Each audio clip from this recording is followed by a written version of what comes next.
అలాగే తర్వాత ముందు కూడా ఎంతమంది ప్రజలకి యొక్క ఆత్మీయులందరూ ఉన్నారు. మీ అందరికీ కూడా ఒకసారి సభాపూర్వకంగా శుభాకాంక్షలు, అభినందనలు, నమస్కారం చెప్తూ ఆత్మీయ బంధువులారా సమయం లేదు, 2 నిమిషాలు చేస్తాను.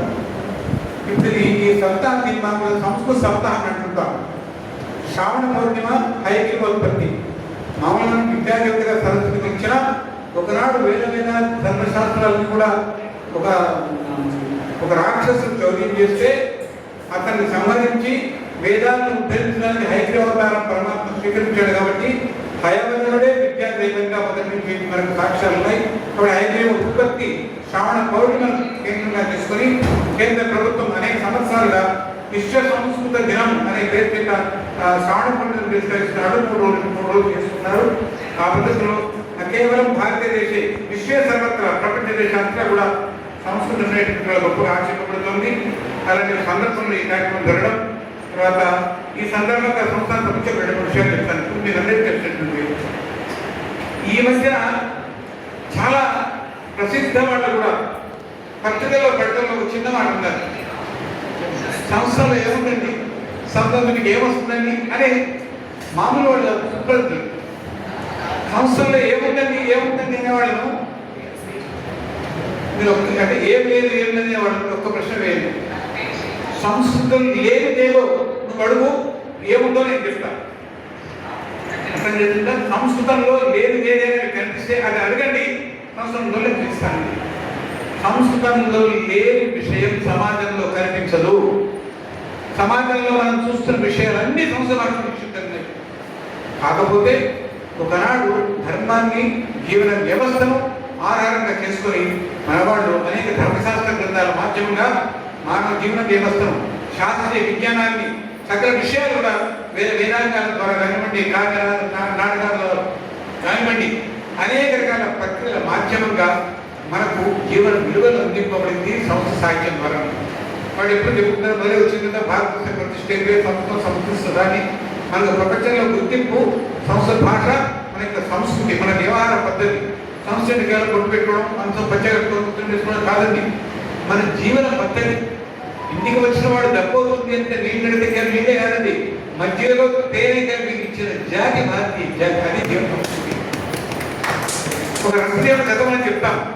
తాను తనకు తింటున్నాడు భోజన సమయంలో ఒకడు వచ్చాడు ఆగే, అయ్యో పాపడు ఆగతో ఉన్నాడు, సగం పెట్టాం ఒక సంస్కృతి.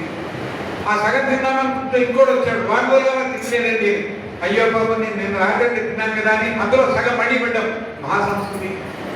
ఆ ఆకాశంలో బావబాలం తిన్నామనుకుంటే మరో భిక్షుడు వచ్చాడు, అయ్యా చాలా చెప్పి లోపల పోయిన స్వామి నిద్రపోతుంది అని అంటే పర్లేదు, నేను నిద్రదాకా తిన్నాను కాబట్టి తినకపోయినా పర్లేదు, వాడు పరిపూర్ణమైన ఆకలితో ఉన్నాడు, అతన్ని పెట్టడం ఇది సంస్కృతి. ఇవాళ మనం వికృతిగా మనం చేస్తున్నాం. నాకు ఆకలి వేస్తే ఎదుటివాడి దగ్గర మనం స్వీకరిస్తున్నాం. జీవన వ్యవస్థ దూరంగా పోతుంది. ఎన్నో ఏ విషయం ఏ డిపార్ట్మెంట్ సరే, ఒక సూపర్ స్పెషల్ హాస్పిటల్కి వెళ్ళండి, గుండె నొప్పి వెళ్ళాము కానీ మామూలు నొప్పి అంటే యాసిడ్తో నొప్పి రావచ్చు, కానీ 30,000 50,000 హాస్పిటల్ ఖర్చు కానీ బయట వెళ్ళిపోయాడు. అడ్వకేట్ లేకుండా ఏమనుకుంటున్నారు, అడ్వకేట్ మామూలు ఉన్న కాదు, అందరూ అడ్వకేట్లే. హత్య చేసిన వాడికి అడ్వకేట్ ఒక చేస్తాడు, తర్వాత వాడి హత్యను తప్పించే ప్రయత్నం చేసేవాడు అడ్వకేట్. కాబట్టి కారణం దాని యొక్క వృత్తి న్యాయం, వృత్తి ధర్మంగా అభివృద్ధి చేస్తుంటారు. ఆ రకంగా అన్ని రకాల ఎవరి అవకాశాలు చేస్తూ ఉంటారు. కానీ భారతీయ సంస్కృతి కాదు, అలాగా జీవన విలువలు నేర్పెట్టుకున్నటువంటిది. తర్వాత సంస్కృత సాహిత్యంలో చాలా విద్యలు దాకా ఉండదాకా ఆధ్యాత్మిక విలువలు తప్ప శాస్త్ర సాంకేతిక పరిజ్ఞానం లేదు అన్న దుష్ప్రచారం చాలా ఉంది. ఇటీవల అనేక రకాల పరిశోధన ద్వారా భౌతిక శాస్త్రం 98 గ్రంథాలు ఉన్నాయి, రసాయన శాస్త్రం 100 గ్రంథాలు దొరుకుతాయి. మీకు గణిత శాస్త్రము, భూగోళ శాస్త్రము, ఖగోళ శాస్త్రము, జలశాస్త్రము, విమాన శాస్త్రము, ఆయుర్వేద శాస్త్రము, సంగీత శాస్త్రం, ఏది శాస్త్రం లేదు. అధ్యయనం చేయగలిగారు. గంట సేపు కూర్చొని వేసే లెక్క 7 గంటల ఒక సూత్రం ద్వారా చేయగలిగారు. ఇవన్నీ చాలా విషయాలు ఉన్నాయి. అందుకే ఒకటే మాట అంటున్నాం, ఏ విధంగా మహాభారతం చెప్తామో, యదిహాస్తి తదన్యత్ర యన్నేహాస్తి నదత్కొచ్చిందని. దానికి అంతే పంచమేదని చెప్పాను మహాభారతానికి. ఏదేది మహాభారతంలో కనిపిస్తుందో అవన్నీ మనం ప్రపంచంలో చూస్తాం. ఏది మహాభారతంలో లేవో ప్రపంచ జీవన వ్యవస్థలో కనిపించవు. ఆ విధంగా మానవాళికి అవసరమైన అన్ని విషయాలు సంస్కృత భాష నిక్షిప్తున్నాయి. సంస్కృత భాషలో ఈ విషయంలో చాలా కృషి చేస్తూ సుమారు 1981 నుండి సంస్కృత భాష అంటే గౌరవం. ఇవాళ ఉదయం కూడా మేము ఒక కార్యక్రమానికి గౌరవం దగ్గర వెళ్ళాము. ఆయన నోటిలో మాట్లాడాడు, సంస్థం భారతీయ సంస్కృతికి ఆత్మ. చాలా గొప్ప మాట. అంటే ఆత్మ ఉంటేనే మనిషి బతికినట్టు కదా. కాబట్టి భారతీయ సంస్కృతి బతికి ఉంది అని చెప్పేంటి సంస్కృత భాష వల్లనే. కానీ వాళ్ళు అంత గొప్పగా చెప్పగలుగుతున్నాం, కానీ సిలబస్ ఎక్కడ పెట్టుకుంటారా, పెట్టగలుగుతున్నారా, లేదా చేయగలుగుతున్నారా? లేదు. ఇటీవలి దాంట్లో సంస్థాన్ని తీసేయండి, ఎందుకో పనికిరాదండి, అందులో ఏముందండి అని ఒక విధంగా వచ్చాడు. కానీ ఆలోచిస్తే బంధువులారా, సంస్కృతంలో అన్ని భాషలకు ఎన్ని సంస్కృతము ఎవరి భాషలకు చెప్తుంటాం. వారిని ఇప్పుడు అడ్వకేట్ అన్నాను. అడ్వకేట్ ఏంటో సంస్థలో అధివక్త, అదే ముఖ్య భక్తుడు శక్తి అధివక్త. ఏ విషయమైనా సాధికారికంగా మాట్లాడడం అతను మామూలు ఎప్పుడు చెప్తున్నా. మేము పితా బాధలు సోషల్ సిస్టర్ డాక్టర్ దుగిత ఫుడ్ పాద దంతా చాలా ద్వారా మీరు ఏ రకంగా చూసుకోండి. అనేక పదాలు సమయం లేదు కాబట్టి దాన్ని మీరు జాగ్రత్తగా ఆలోచిస్తే రూపులోకి వెళ్ళినట్టే, పదం యొక్క ధాతు యొక్క మూలాన్ని పెరిగినట్టయితే దాదాపు 90% పదాల మూలంలో మీకు సంస్కృత భాష కనిపిస్తుంది. ఆయా భాషల యొక్క సాంప్రదాయ పరంగా పదంలో చాలా మార్పు వస్తుంది. పిల్లలకు కొంత స్వరూపంతో ఫలానాన్ని ఉడుకోతులు అని ఉంటారు కదా. ఆ రకంగా మనకు అన్ని భాషల మీద ప్రభావం ఉంది. కానీ అదృష్టం 77 సంవత్సరాలు వ్యవస్థ భారతం ఇచ్చేసేసి ఇప్పటికీ మన భాషను మనం కాపాడుకోవాలి, మాట్లాడాలని కోరుకుంటడం లేదు. ఇప్పటికీ ఇటీవల ఇప్పుడు కొత్తగా దక్షిణాది రాష్ట్రాల్లో కొత్త మూమెంట్ తీసుకున్నారు. ఈ మాట విజ్ఞాపన అంటే మళ్ళీ 2 సంవత్సరాల దినోత్సవం చేయడం వల్ల ప్రజలు మనం ఆలోచించాలి.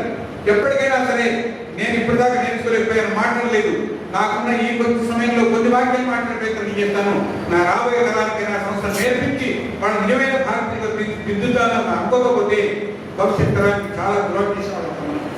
కాబట్టి ఆ పద్ధతిలో మనం ఆలోచించదు రావాలి. అప్పుడే సంస్థ భాష బతుకుతుంది.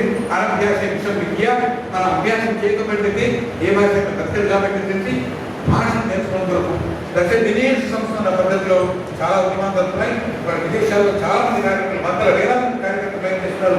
తపాలా మాధ్యమైన శిక్షణ, ఆన్లైన్ మాధ్యమైన శిక్షణ, వికీపీడియా మాధ్యమైన శిక్షణ, ఏ ప్రయత్నంలో కావాలన్నా సరే నేర్చుకునే ఓపిక ఉండాలి. కానీ అనేక ప్రక్రియ ద్వారా భారతీయ అనేక సంస్థలు కూడా ఈ విషయంలో చాలా కృషి చేస్తున్నాయి.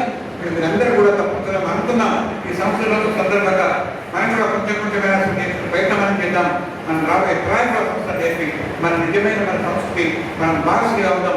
అప్పుడే మన భాషను మనం బతికిస్తుంటే మన దేశ సంస్కృతి మరొకసారి పరమ వైభవం స్వరాష్ట్రం మళ్ళీ ఈ దేశాన్ని మరొకసారి పరమ వైభవ స్థితికి తెద్దాం అన్న మన ప్రయత్నం ఏదైందో ఆ ప్రయత్నంలో మనమందరం కూడా కొంచెం సంస్థలో మాట్లాడే ప్రయత్నాన్ని మనం చేసి కనీసం నమస్కార పునర్మిలామ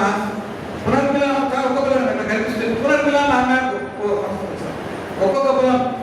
ఒక్కొక్క పదం కూడా కొన్నిసార్లు ఒకే మాట్లాడటం ప్రయత్నిస్తాను. తంజావూరు లైబ్రరీకి వెళ్ళాను, నేను చాలా చెప్పాను. తంజావూరు ఒకసారి లైబ్రరీకి వెళ్ళాను. అక్కడ సంస్థ పెట్టుకున్నాడు, శ్రీవైష్ణవుడు 4 నామాలు పెట్టుకుని కూర్చున్నాడు. పరిచయం చేస్తున్నాను, వెళ్ళి నమస్కారం అని అడిగాను. సంస్థ పెట్టుకున్నాను. తరగతి ఒక్కొక్క మాట్లాడి చాలా గంటలు పెట్టారు. ఏం కావాలి చెప్పలేదు. సరే వెళ్ళిపోలేదా అనేసి వడకం సార్ నా పోయిపోలేదు. తమిళ తెలియమా అన్నాడు. నా పోయేసారి నమస్కారం అన్నాను. నేను తమిళం వస్తున్నా ఒక వాక్యానికి ఎంతగా స్పందించాడు. ఇంటికి తీసుకెళ్ళేసి కాఫీ ఇంటికి ఏం చెప్పి పంపించాడు. అంతగా అనుమానంలో ఒక్క మాట మీరు పలకరించే ప్రయత్నం చేసినా అటువంటి అనుమానం వస్తుంది కూడా. ఆ పద్ధతిలో మనందరం కూడా ముందుకు చూద్దాం. సమయం లేదు కాబట్టి వెళ్ళకుండా నాకు అవకాశం ఇస్తున్నాను. ధన్యవాదాలు.